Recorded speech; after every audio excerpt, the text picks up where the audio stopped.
Welcome to the Mompreneur Life Remix podcast, where you will learn how to remix your mompreneur life so that you can win at work without losing yourself in the process. Hi, my name is Martine Williams, and I am your host and CEO, your Chief Encouragement Officer.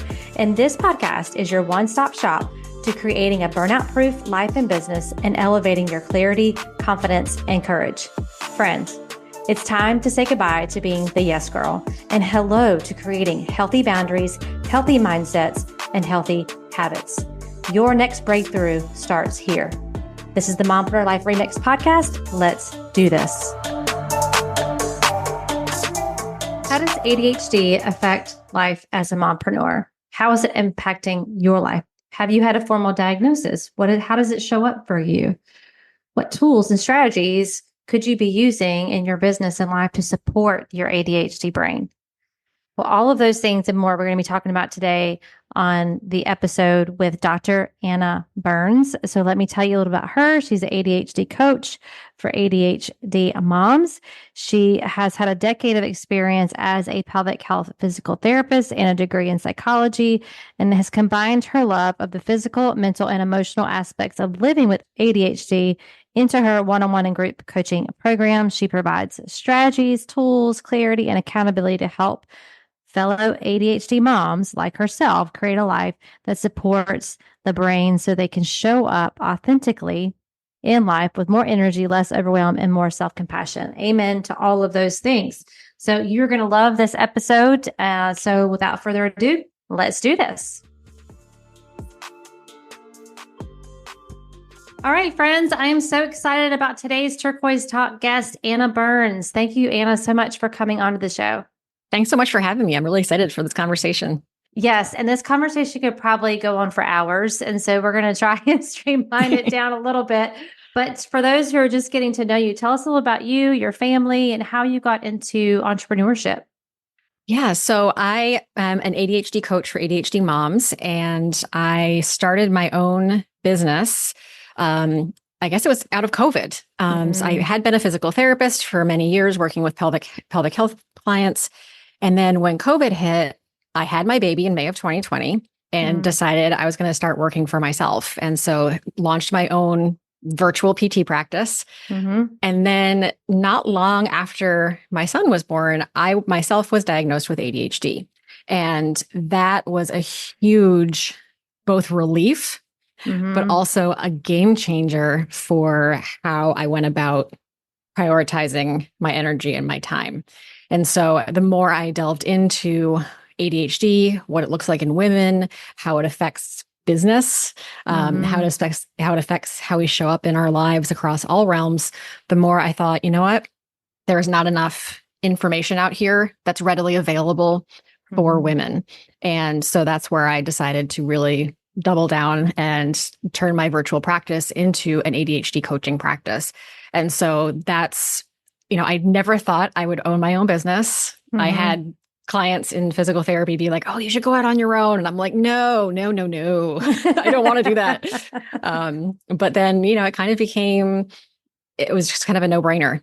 Once the pandemic hit and my son was born. And so it's been a blessing to be able to build this business in a way that works for my brain and be able to also help other women in a similar situation realize that they're not alone and that there's lots of things that can be done to make life easier.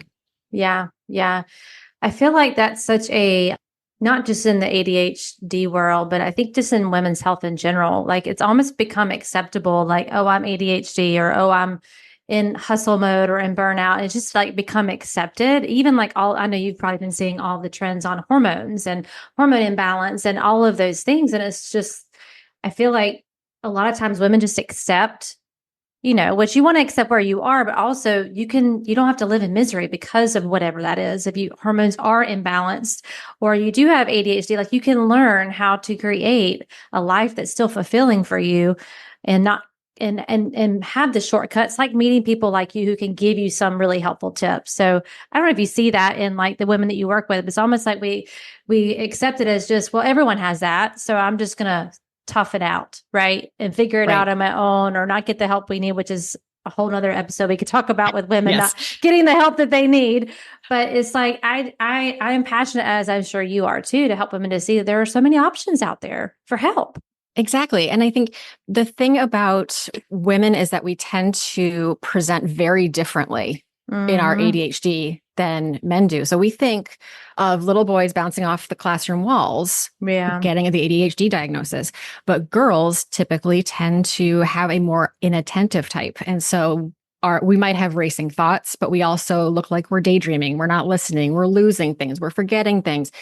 And all of that just goes under the radar, right? Just flies under the radar. And then as demands get higher, and I see this hugely happening after a baby is born for both hormonal and just brain demands, that's when a lot of women go, oh, this isn't sustainable. And realizing that there might be something that's just about the brain circuitry. It's not the fact that we are, shaming ourselves and like, oh, we're just so messy. We're so disorganized. We're such a failure. Because we've spent so many years internalizing that something is wrong with us and that we have this missing piece that, we're just not cut out to be, entrepreneurs, moms, whatever. And so we spend so much time guilting ourselves, shaming ourselves, talking awfully to ourselves. But if you can actually like find out that you have a diagnosis and you understand why things are hard and you understand how hard you've worked to get to where you are, despite not having that official diagnosis and that help along the way, that's where you start to feel like you're actually able to be in a place of compassion and in a place to be like, okay, I don't have to fit the mold for everybody because it's not working for me. I'm burned out. Right. Yeah. Right? But how does my brain work? And trying to figure that out and then make those small changes to make life easier is a game changer. Yeah. And right now, adult women are the biggest portion of the population getting diagnosed because there's so much more awareness of this actually affecting females. And, even as kids are diagnosed, the moms go, oh, that's a thing, right? Because there is a genetic component. And so I think there's a certain amount of trying to figure out what's so hard and why. And there could very well be something like an ADHD that's not diagnosed. Right. Right. Would you recommend, like, if someone thinks that they are, or they show some signs or symptoms that they should go and get a formal diagnosis? Like, is there a benefit to having a formal diagnosis, or is it, this sounds like me, I probably am, so I'm just going to move forward with what I think I should do? Or yeah. So my answer keeps changing on that. So from a do I have ADHD standpoint, an official diagnosis is really helpful to rule out other reasons why attention can be difficult or follow through can be difficult. Is it an underlying or undertreated anxiety or depression? Is it something else, psychiatric, neurological going on? So you want to know, like, okay, yes, I do have it, so that you can work with it appropriately. You definitely do need one if you're going to be treated with medication. Yeah. I would also encourage people to be diagnosed because the more people that are diagnosed officially, now we can be counted in studies and in population percentages. Like if we just kind of diagnose ourselves and hope for the best, no one's going to know that. That being said, official diagnosis can be really tricky sometimes. Okay. It can be very expensive. It can be very difficult to find people nearby to do official testing.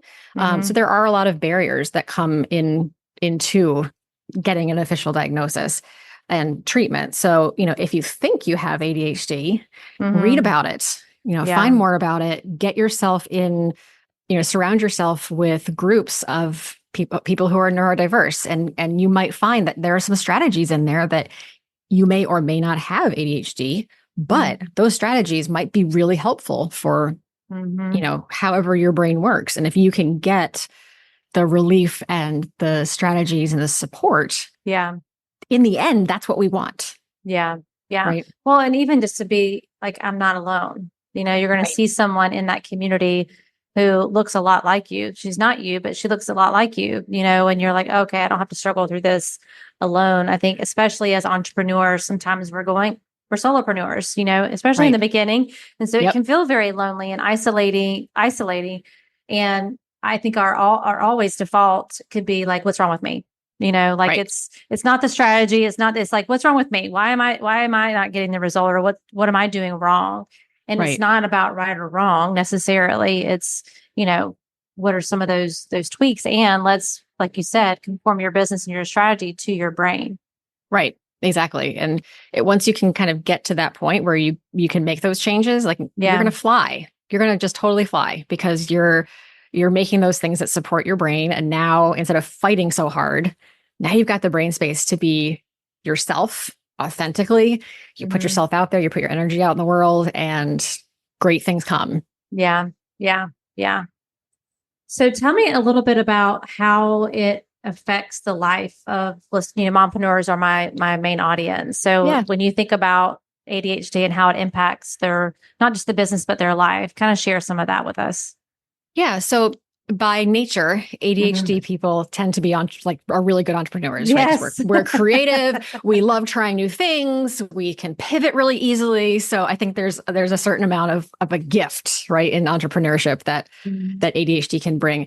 I think the trick with being a mompreneur is that quote unquote balance, and how do Mm. we support ourselves both in our home life and in our work life Mhm. so that we have ourselves to show up for the other half every time. Right. Right. So, like, how Mhm. can we build our business and Mhm. support ourselves in a way that doesn't burn us out? So that Mhm. way, when it's time to go ahead and either go home or go upstairs or whatever home life is, Right. wherever that Yeah. is, we have a place to show up, and vice versa. You know, getting kids out to school in the morning can be Mhm. really, really hard, whether you have ADHD or not. But Mhm. there's also, like, by the time you get to start your workday, you've already lived a whole life, Right. like many, many hours, and you have lost like hours on your life just trying to, get organized, stay focused, keep the others on focus. And so so it's really a matter of, I don't even like the name, the work-life balance, because I don't think it's ever Yeah, me either. balanced. Oh, they've heard me talk Um, about that a lot on here. Balance is a yeah. trap. So you're in Yep. good company with that belief. Exactly.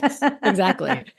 But we're the common, us as individuals are the common denominator. And so Yeah. how are we going to take care of ourselves, Mhm. not just from strategies to put into place, but also self-care, so that Mhm. we can have the energy, the focus, whatever, to show up and be present for all those we serve, whether that's our family, whether that's clients, Mhm. whatever. Yeah. So what are some best practices for someone who's a mompreneur who has ADHD to help them do what you just described, finding that harmony with work and life? Like, what are some best practices for them? Hey friend, can I give you permission today? Like, for real, your own permission slip. Permission to get clear, to cut out the noise, mostly the noise that is going on around in your own mind, in your own head. It's just swirling. And you're asking yourself questions like, why am I stuck? Why am I frustrated? Why am I not making progress on my goals? I want to invite you to a free clarity call with me where we're going to dive in and we're going to identify what are the three main issues that are keeping you stuck. Number two, what are the mindsets around those issues that are actually keeping you from solving for those issues? It's not our skill sets, it's our mindsets that keep us stuck and hold us back. And then number three, identifying what are your next steps? We all have a next step, and we have 100% responsibility for those next steps. Your only next step right now is to go to the show notes and book your free clarity call so that we can work through this. I'm believing in you, and I cannot wait to see you on our clarity call.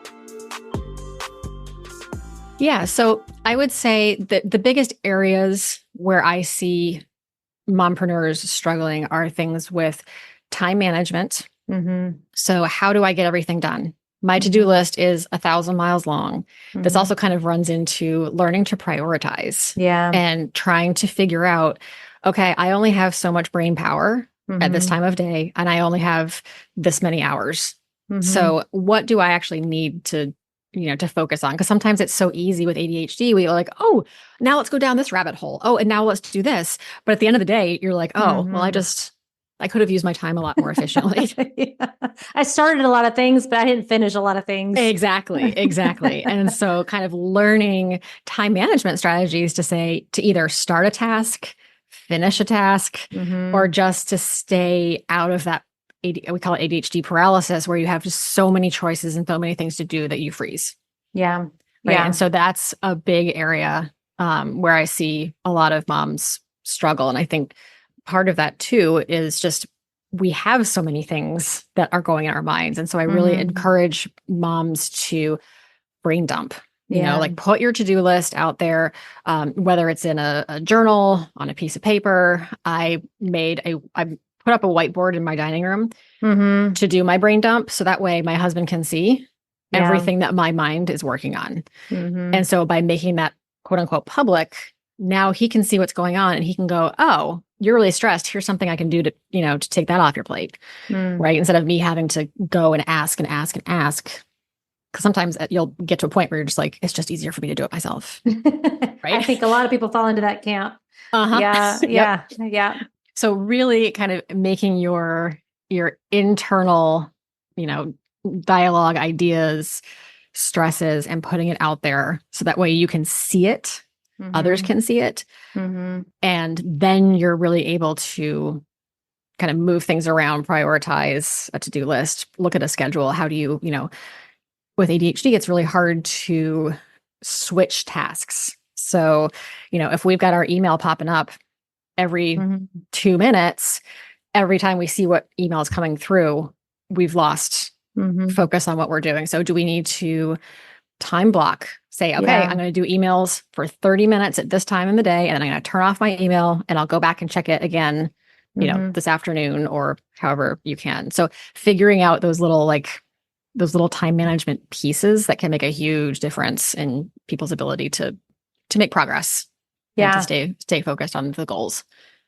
And do you find that someone who has ADHD, they do better in short chunks of time, where it's like 30 minutes focused work?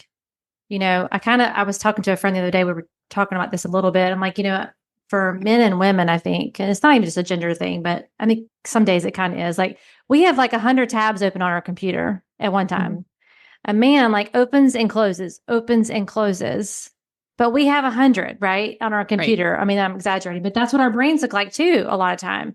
Exactly. So I love the whole visual of like, oh, here's all the tabs I have open, honey, and putting it out there on a dry erase board so he can see. Because I think sometimes it's hard because they don't do it that way. They don't experience that sometimes. And so it's like, what's the big deal? Like, I don't understand. But for you to have it visually out there for them to see, I think is huge. But do you find that it's easier to manage the ADHD on the brain if you're doing 25 minutes of focused work and then you come off? Or is it better to do longer chunks? I don't know if there's any science behind that or what your expertise is or your experience personally as someone who has it. Yeah. So I'm not sure about the science behind specific, task attention and focus. There is something called the Pomodoro method, which I think is what you're talking about, the 25 minutes on, 5-minute break, 25 minutes on, 5-minute break. That can be really helpful if you're having difficulty starting something, because you're like, okay, I can do anything for 25 minutes. Let me just get started. And then that builds momentum because now you've done it, right? You started the thing. You figured out what's next. So that can be really helpful to get things started. Also really helpful to get to keep the focus, to get something done and say, okay, I'm just going to work 25 minutes. I'm going to take a break and then I'll go back to it for another 25. So sometimes breaking that up can be really helpful. ADHDers are also famous for hyperfocusing, where we just put up our blinders and we just, spend a ton of time on whatever is interesting to us. And sometimes that is something productive. If we're writing and we're really into the zone and it feels really good, great. So it really just depends on kind of what you're trying to work around or in honor of. Yeah. So some people love the timers, love the alarms, love the quick wins. Yeah. And other people, if they're in the zone, as long as nothing's distracting them, you can't pull us out. Yeah. That's so funny.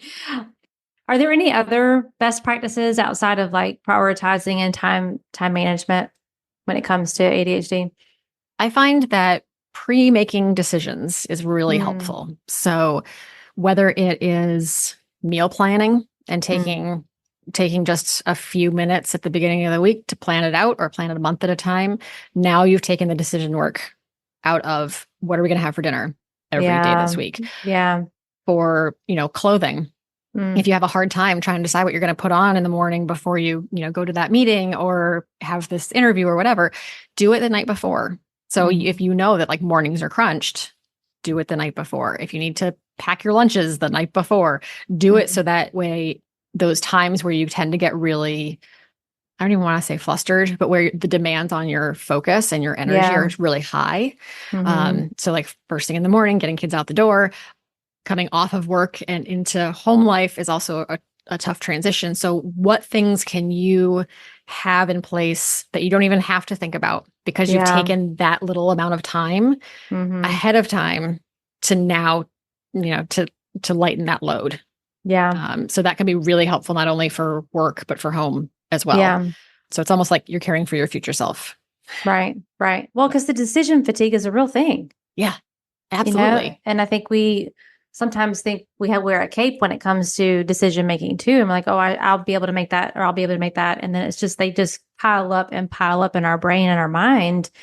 I tell people it's like, sweeping something under the rug. If you keep sweeping more things under the rug, there's going to be a big mound. And one day you're just going to face plant because you're tripping over all the things that you haven't made a decision on or that you haven't done anything with. And so while you can do it in the moment, but also understand decision fatigue is a real thing. And so I think that's what you're saying. Like, how can you cut out some of that decision in Mhm. the moment when things are heated or things are busy, like you said, things are kind of in the getting the kids out the door or trying to transition. That was always the hardest thing for me when my kids were younger, was transitioning from CEO, because I love what I do, into, mom and wife life. Like, it was just Yeah. really hard for me to make that transition because I love what I do. And so and I felt very celebrated at work, and I didn't really feel like my kids were coming home and saying, "You're the best mom ever." Right. you know? Exactly. And so I'm like, Exactly. I'd rather just stay over here where I feel like I'm making a huge difference. Yeah. So I think that's really important. Like, how can you set yourself up for success by doing a little planning ahead of time, which is Right. against the ADHD brain, I would think, planning ahead. It is. Well, in some respects it is. So it's figuring Yeah. out what are your strategies. Like if you Mm-hmm. need to meal plan a month at a time, Mm-hmm. do it. It'll take you less than 5 minutes.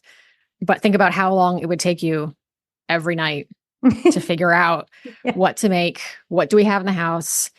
People are Mm-hmm. hangry, we're emotionally dysregulated. Mm-hmm. There are a million things going on, so we're not focused. Those are not going to be the times Mm-hmm. where A, we're going to make the best decisions, Yeah. and B, those are not the times where we're going to be our best selves for the people Mm-hmm. we're around. Yeah. Right. And so Yeah. sometimes it's just if you can just take a little time, block it out, schedule it, put it on your calendar, whatever you need to do Mm-hmm. to remind yourself to do that, Mm-hmm. that can save so much, anguish, emotional, Yeah. Yeah. whatever down the line. Yeah. Yeah. And would you find it, for me, like removing the distraction? So turning off the notifications on my phone or email. Like you said, every time we get interrupted, I think I read years ago, it takes 7 minutes for you to get back on track every time you Yeah. get disrupted. So you think about how many times your phone's dinging or your computer's got an email that came through or a kid comes in the door, especially if you're working from home with littles. Like, that's a lot of time that is taking you to get back on task. Exactly. Exactly. And for me, sometimes I just physically remove myself from the house because I need Yeah. to work Mm-hmm. somewhere else. Like even this morning, I had my little robot vacuum going and I was just watching it and being like, is it picking up enough dirt and cat hair? And then I was like, oh boy, okay, no. I packed up my computer. I went to the library. I got a good couple hours of work in. And like sometimes I just need to do that, like remove the Yeah. distractions because I Mm-hmm. can't, well, I think especially working from home, you see everything. Right. Mm-hmm. And so everything that needs to be done, everything that you haven't done yet, everything that you want to do, but Yeah. can't figure out how. And so trying to figure out how to minimize those distractions Mm-hmm. the as best way possible, Yeah. Yeah. is a huge piece of the strategy to actually get things done. Yeah. Yeah. And putting yourself in a place of most potential to stay focused. Like, when I first was building my business, my office was literally on the dining room table. Mhm. in the middle of the room. There were no doors to close when I had calls. It was just open Yeah. to kids and husband and what, like you said, laundry. I would see the laundry. Oh, I really need to go do that, and I'd want to stop working and to go do the laundry. Right. So, creating a space where you feel like this is my workspace. So my brain can be on work. And if you Mhm. don't have like a physical office where you can close the door, you can still do something to create that workspace that would help your brain. Like, okay, if we're sitting at this chair at this desk or in Right. this closet, I mean, there were times where I would go in my closet with Sure. my lap board, Yeah. and make calls and things like that. Like your brain knows, okay, this is the work mode. And then you can virtually close the door on it and go and be with your family and do your laundry and all the things. But do you find that helpful for you too, to just kind of create, or like you said, leave, go to the coffee shop? It doesn't mean you have to stay at home, but Right. Yeah, I think so. In our house, we have a ranch, and we've got a finished basement, and so I do have a door that has a baby gate on the top from mm-hmm, the early days, and so even though there are toys down here, there's laundry down here. Like even though mm-hmm, that's there, when that door is closed, mm-hmm, that's the physical barrier mm, to my yeah, son and my husband that mom's at work, and so I'm down here. I'm not seeing everything upstairs that needs to be done. I'm yeah. seeing things that need to be organized, but there's enough of a visual, visual blinders down here that I'm not terribly distracted by it. So yeah, trying to figure out, even though this is a playroom, Mm-hmm. if the times that my son is home and I need to work, they're Yeah. going to find another space. Yeah. Yeah.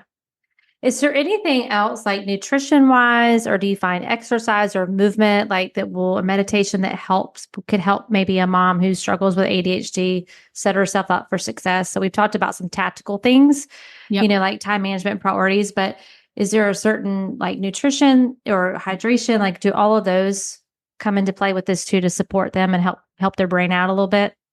Yeah. And in terms of like nutrition, I don't know enough to be like, you need this vitamin and that Right. supplement. Mm-hmm. Like, I don't know anything about that. Yet I think sometimes ADHD moms have a hard time remembering to eat, Mm. because we're so Yeah. focused on Yeah. everything else that we forget to eat. So just from a like, make sure you eat standpoint, self-care, right? Make sure you eat, make sure you drink. Here's your sign. Go get you a snack right now. As while you're listening to this episode, pause it for a Exactly. second and go get you something to eat. Right. Exactly.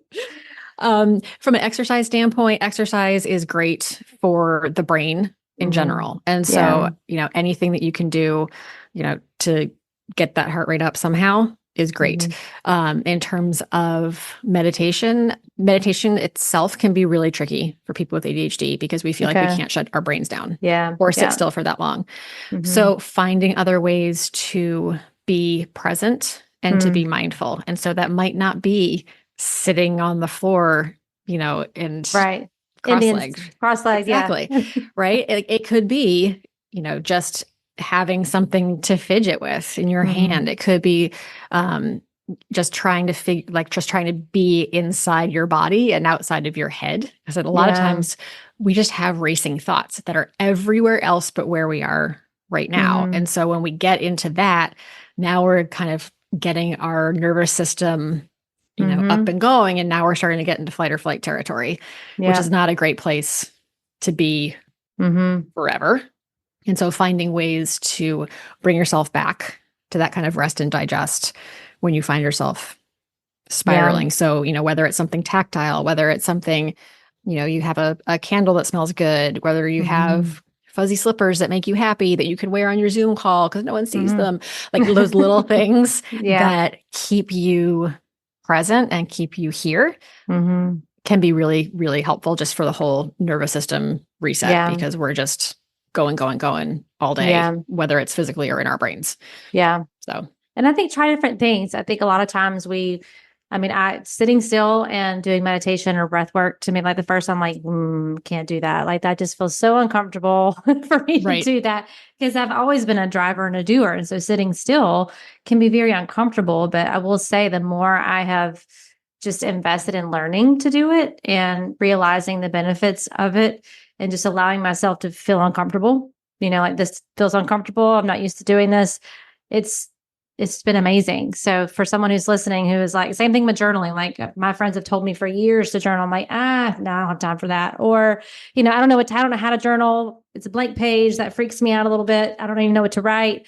I was always like that as a little girl. Like if I could get past the first two sentences, then you couldn't stop me writing, but it was just taking those first couple sentences. So I guess my encouragement would be whatever it takes to down regulate and to try different things to get to that place where you can rest and digest. Don't give up on yourself because you deserve it. Your body needs it. Your brain needs it. And your business and your family will be better for it. Absolutely. Absolutely. Because, when we're in that fight or flight for so long, that's where we get to burnout. Yeah. Right? And then that's where we end up being totally miserable and unable to really show up for anything. Yeah. Or anyone. Yeah. Right. Right. So if you could leave our listeners with just one thing to encourage a mompreneur today, whether she has ADHD brain or doesn't, what's something you would like to share with them? To give yourself grace, because especially, I'll just speak it to those who have ADHD, but I think it really does go to anybody, that we are our own worst critics and we beat ourselves up so much and we question ourselves, we doubt ourselves, but understanding how the brain works, you can start forgiving yourself. You can start showing yourself compassion. You can start finding humor when you leave your keys in the door, right? Instead of beating yourself up about it, you're just like, oh, that's funny. So I think that's the best thing that we as mompreneurs can do for ourselves is just stop being so hard on ourselves and just go with how you work, go with your energy, go with your brain, and just, try not to compare yourself to others and, try to fit yourself into that box. Just give yourself grace because you're exactly where you need to be. Yeah. Yeah. Yeah. You're doing the best you can with what you have today. Exactly. That's like a mantra I try to tell myself every day. I'm like, I'm doing the best I can with what I have today. So I love that. Yeah. Yeah. Yeah. Well, thanks so much for coming on. Tell everyone where they can connect with you best. Sure. So I am at Anna Burns Wellness on Instagram. And then I have a couple of a guide about the Pomodoro method, like we spoke about. And then I also have a free ultimate meal planning for ADHD moms guide. So if you go to my website, annaburnswellness.com and go to the resources tab, those are both there for free because I think that it's anything else out there that I can help moms with creating and producing and trying to get out there free of cost. So awesome. Well, we'll put the links to all of that in the show notes for everyone. And again, thank you so much, Anna, for coming on and sharing all of these amazing tips with our listeners. I know they're going to really benefit from it. Oh, well, thank you so much for having me. This was great. All right, friends, I'll catch you on the next episode. Well, that's a wrap, friends. Thank you for tuning in to today's episode. I really hope it met you right where you are and gave you some encouragement for your day. Could you do me the biggest favor and leave me a rating and review? Seriously, it's the best way for you to support the show. And while you're there, be sure to follow the show so you never miss an episode. Thanks again. And until next time, I am believing in you always.